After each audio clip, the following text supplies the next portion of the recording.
என்னுடைய குருநாதர் காலம் சென்ற குளத்தூரையர் பாகநீரி அவர்களுக்கு எனது பணிவான வணக்கங்கள்.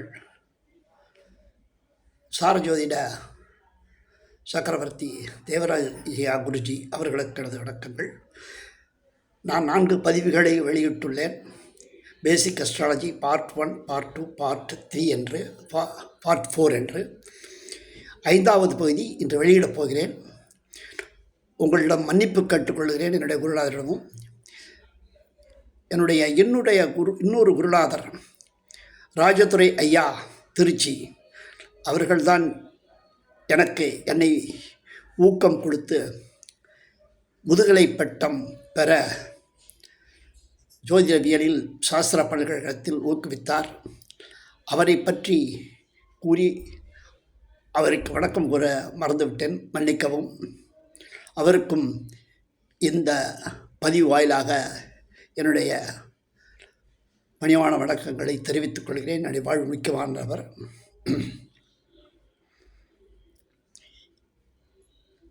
உங்கள் அனைவரையும் நான் வேண்டி கேட்டுக்கொள்வது 1, 2, 3, 4 பகுதிகள் எல்லையம்மன் சிங்காரம் என்ற வீடியோவை பார்த்திருப்பீர்கள்.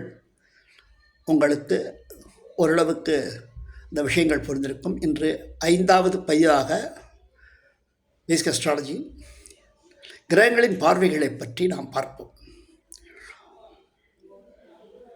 சந்திரன், அதற்கு 7வது பார்வை மட்டுமே உண்டு. சூரியன், அதற்கும் 7வது பார்வை மட்டுமே உண்டு. செவ்வாய்க்கு அது இருக்கும் இடத்திலிருந்து 4, 7, 8 அதனுடைய பார்வை உண்டு. புதன் கிரகத்திற்கு 7ஆம் பார்வை மட்டுமே.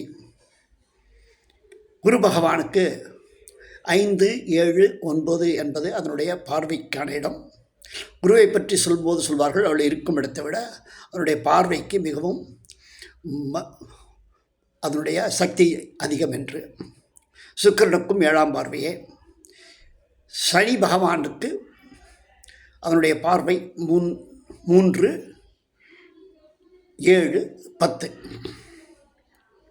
ராகு கேதுக்களுக்கு 7ஆம் பார்வை மட்டுமே பார்வை. இதையும் நீங்கள் தெரிந்து கொள்ள வேண்டும். மற்றொரு விஷயம், நீங்கள் பிறக்கும்போது ஒரு நட்சத்திரத்தில் பிறக்கும்பொழுது அதுதான் உங்களுடைய ஜன்ம நட்சத்திரம். நீங்கள் பிறக்கும்போது அந்த நட்சத்திரத்தில் எந்த பகுதி முடிந்ததோ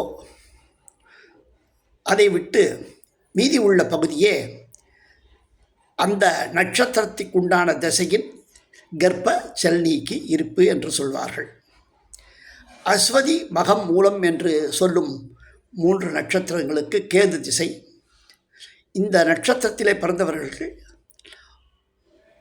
எவ்வளவு நட்சத்திரம் எந்த பகுதி போயிருக்கிறதோ பிறந்த பொழுது அதை தவிர மீதி உள்ள நிலவையே கர்ப்ப செல்நீக்கி இருப்பு என்று சொல்வார்கள். சுக்கிரன் 20 வருஷம் என்றால் சொன்னால், உதாரணமாக பரணி, பூரம், பூராடம் என்று சொல்வார்கள். பரணி, பூரம், பூராடம் சுக்கிர திசை 20 வருஷம். ஸோ 20 வருஷத்தில் முதல் பாதம் முடிந்து 2ஆம் பாதம் ஆரம்பித்தால் அவருக்கு செல்நீக்கி இருப்பு 15 வருஷம், 5 வருஷம் முடிந்து விட்டது. 2ஆம் பாகத்தில் முடிந்து 3ஆம் பாகம் தோன்றினால் அவர் 10 வருடம் முடிந்து இன்னும் 10 வருடம் கர்ப்ப செல்நீக்கி இருப்பு என்று சொல்வார்கள். 3ஆவது பாகம் முடிந்தால் 15 வருடம் முடிந்து வேறு 5 வருடம் பாக்கி இருக்கிறது என்று சொல்வார்கள். சரியான அளவுகளை போட்டால் வருஷம், மாதம், தேதி, இவ்வளவு நாட்கள் என்று வரும். அதை நீங்கள் தெரிந்து கொள்ளலாம். கிருத்திகை, உத்திராடம் என்ற இதுக்கு சூரிய திசை 7 வருஷம். அதே மாதிரி நீங்கள் பார்த்து கொள்ளுங்கள். மற்ற கிரகங்களுக்கும் இதே மாதிரி நீங்கள் கணித்து கொள்ளலாம். உங்களுக்கு நான் சொல்லும் விஷயம் ஓரளவு புரிந்து இருக்கும் என்று நினைக்கிறேன். எல்லையம்மன் சிங்காரம் என்ற வீடியோவை அனைவரும் பார்த்து பகிர்ந்து உங்களுடைய எண்ணங்களை பகிர்ந்தால் எனக்கு மேலும் ஊக்கம் கிடைக்கும். மீண்டும் என்னுடைய காலம் சென்ற குருநாதர் குளத்தூரையர்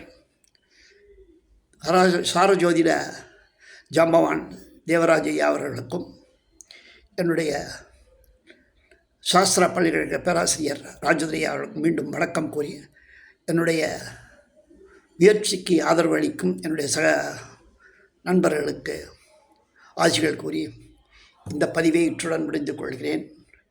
நன்றி, வணக்கம். வாழ்க வளமுடன் அனைவரும்.